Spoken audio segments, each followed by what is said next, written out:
नमस्कार, हमारे साथ वकील सुदामा सिंह जी हैं, पवन सिंह जी के वकील हैं। आखिर क्या न्यायिक प्रक्रिया हुई है? आज पवन सिंह जी आई थी, ज्योति सिंह जी आई थी, क्या न्यायिक प्रक्रिया हुई है, जरा बताना चाहेंगे? देखिए, आज रिकन्सिलेशन का समय था जी।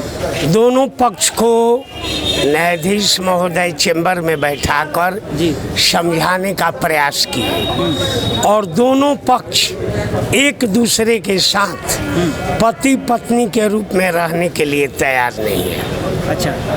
दोनों पक्ष अंत में न्यायाधीश महोदय ने एक मौका दिया है 21/6 को।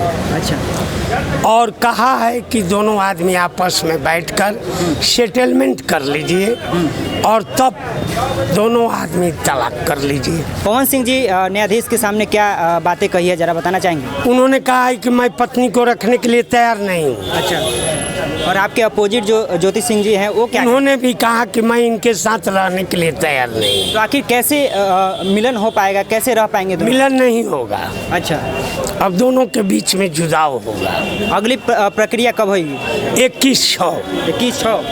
आखिर अगली पेशी आप लोग क्या किस तरीके से कर रहे हैं, जरा बताना चाहेंगे? इस बीच दोनों आदमी सेटलमेंट की बात होगी। अच्छा।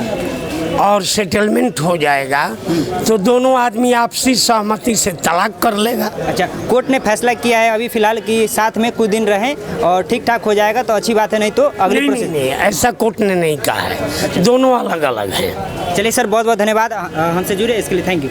Thank you. चलिए।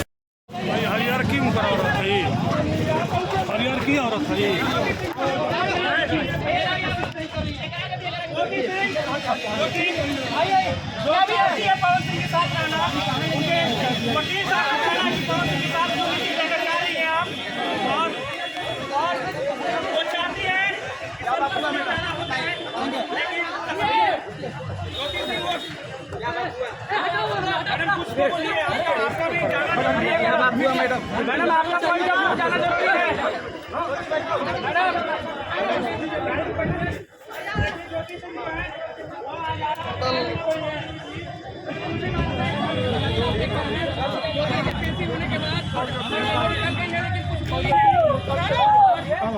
कहीं ना कहीं वकील साहब से बात हुई थी ज्योति सिंह के, उन्होंने कहा था पवन सिंह के साथ ज्योति सिंह यानी कि जो बात हुआ पवन सिंह